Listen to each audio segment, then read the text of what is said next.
ভারতের স্বাধীনতা দিবস নিয়ে ফেসবুক পোস্ট করে তোপের মুখে পড়েছেন টলিউড অভিনেত্রী মধুমিতা সরকার। মধুমিতার ফেসবুক পোস্ট দেখে রীতিমতো ক্ষোভে ফেটে পড়েন অভিনেতা ঋদ্ধি সেন।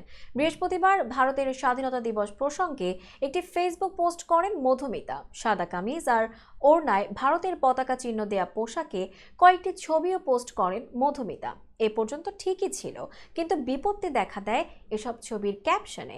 মধুমিতার ক্যাপশন ছিল, স্বাধীনতা দিবস একটি প্রার্থনা, নিঃশ্বাসটুকু যেন স্বাধীনভাবে নিতে পারি আমাদের ভারতবর্ষে। যেখানে ভারতবর্ষে বানানে মূর্ধন্য ষ-এর জায়গায় তালব্য স ছিল এবং দিবস বানানে দিবেশ লেখা ছিল।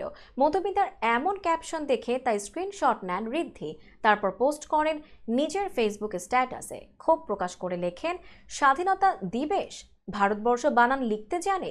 ঘেন্না ধরে গেল, ন্যূনতম লজ্জা, শিক্ষা আর বোধ মুছে গিয়েছে এই বিনোদন জগতের বহু কর্মীর মধ্য থেকে।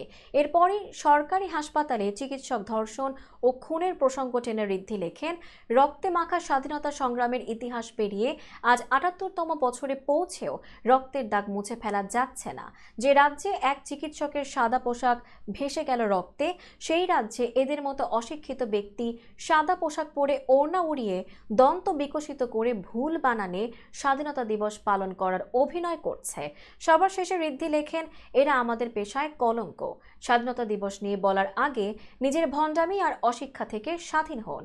অভিনেতা ঋদ্ধির সমালোচনার পর আরও দ্রুত গতিতে মধুমিতার ভুল বানানের পোস্ট ছড়িয়ে পড়তে শুরু করে। এদিকে মধুমিতাও ফেসবুকে নিজের স্ট্যাটাসে ভুল বানান সংশোধন করেন। তবে বানান সংশোধন করলেও নেটিজেনদের সমালোচনা কমছে না এই অভিনেত্রীকে নিয়ে।